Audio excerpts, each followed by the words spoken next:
Bagi yang tidak mengetahui, sekarang ini kemas kini untuk STR 2025 telah pun boleh dibuat bermula daripada 19 Oktober 2024 lagi, dan sekarang ini masih dibuka dan anda disarankan untuk mengemas kini maklumat anda jika ada keperluan, jika ada perubahan sebelum 30 hari bulan November 2024 ini. Kerana jika kalau katakanlah anda buat kemas kini selepas 30 November 2024, bermakna pembayaran fasa pertama STR 2025 anda akan mengikut data lama, tidak mengikut data yang telah dikemas kini. Hanya untuk pembayaran fasa kedua nanti akan mengikut data yang telah pun dikemas kini. Jadi disarankan untuk anda yang mempunyai keperluan ada perubahan data untuk mengemas kini sebelum 30 November 2024.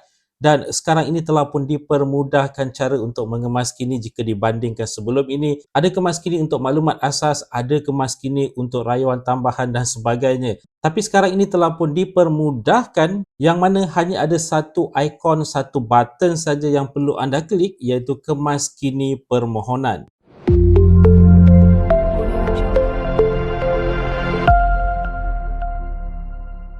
Assalamualaikum, salam sejahtera. Jumpa lagi di channel Herwan AB. Okay guys, kepada mereka yang belum lagi subscribe ke channel ini, jangan lupa tekan pada butang subscribe, tekan juga pada butang loceng. Thank you guys. Okay, seperti yang diberitahu di awal video sebentar tadi, sekarang ini kemas kini untuk STR 2025 telah pun dibuka. Sebelum ini, Amin ada muat naik satu video berkaitan dengan cara untuk mengemas kini, yang mana itu adalah cara lama, tetapi sekarang ini telah pun dipermudahkan oleh pihak lembaga hasil dalam negeri. Dan seperti yang diberitahu sebentar tadi, anda hanya perlu klik pada satu butang sahaja, iaitu kemas kini permohonan setelah anda log masuk ke dalam MySTR. Harus diingatkan, untuk mengemas kini maklumat STR 2025 ini, anda perlu ada akses terhadap MySTR di bantuantunai.hasil.gov.my. Jika tiada akses, anda boleh pergi ke mana-mana cawangan lembaga hasil dalam negeri untuk mengemas kini secara manual di pejabat lembaga hasil dalam negeri. Dan disarankan juga sekaligus kalau sudah berada di pejabat lembaga hasil dalam negeri, mungkin boleh minta bantuan daripada mereka untuk mendapatkan kembali akses ke MySTR, ataupun mungkin kalau pertama kali untuk mendaftar akses ke MySTR. Okay, jadi sekarang ini seperti yang diberitahu sebentar tadi, setelah anda log masuk ke dalam MySTR, hanya ada satu butang saja untuk kemas kini, iaitu kemas kini permohonan. Anda hanya perlu klik pada kemas kini permohonan tersebut.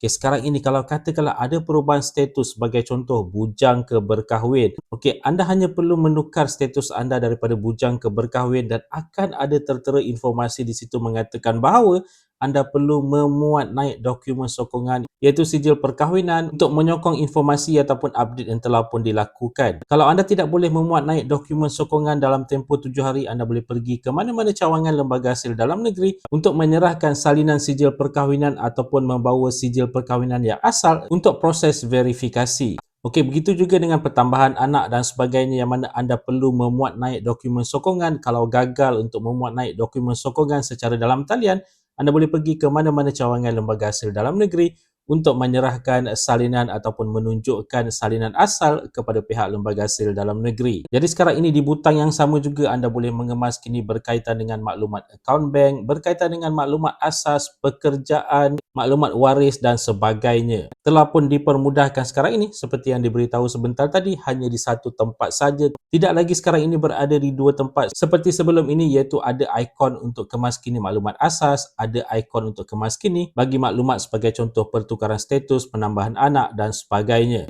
Okay, seperti yang diberitahu sebentar tadi juga, disarankan untuk anda mengemas kini sebelum berakhirnya 30 November 2024 ini, bagi membolehkan pembayaran fasa pertama yang mungkin akan dijadualkan sekitar pada bulan Februari ataupun bulan Mac tahun depan, agar pembayaran fasa pertama tersebut menggambarkan situasi terkini anda mengambil kira kemas kini yang telah pun dilakukan. Jadi kalau katakanlah seperti yang diberitahu sebentar tadi juga, kalau katakanlah anda mengemas kini hanya selepas 30 November 2024, kemas kini yang dilakukan itu hanya akan diambil kira, hanya akan disemak untuk pembayaran fasa kedua nanti. Bermakna pembayaran fasa pertama masih lagi akan mengikut data lama anda. Sebagai contoh, kalau katakanlah sebelum ini anda diluluskan atas kategori bujang, bermakna nanti pada pembayaran fasa pertama anda masih lagi akan diluluskan atas kategori bujang walaupun anda sudah berkahwin, kerana kemas kini tidak dilakukan sebelum 30 November 2024.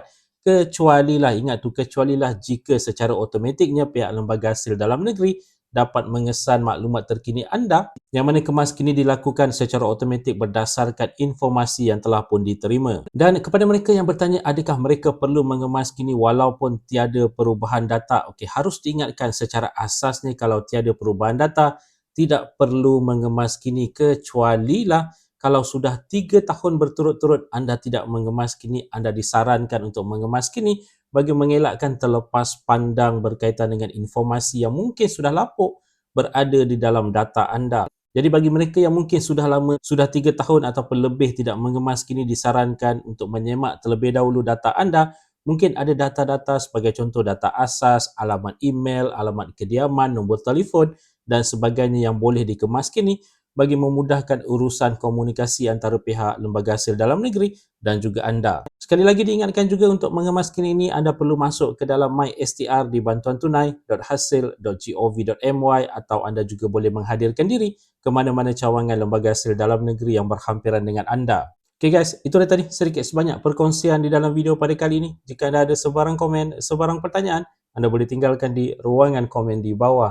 Dan kepada mereka yang belum lagi subscribe ke channel ini, jangan lupa tekan pada butang subscribe, tekan juga pada butang loceng. InsyaAllah kita berjumpa lagi di video yang akan datang. Stay safe, stay healthy. Assalamualaikum.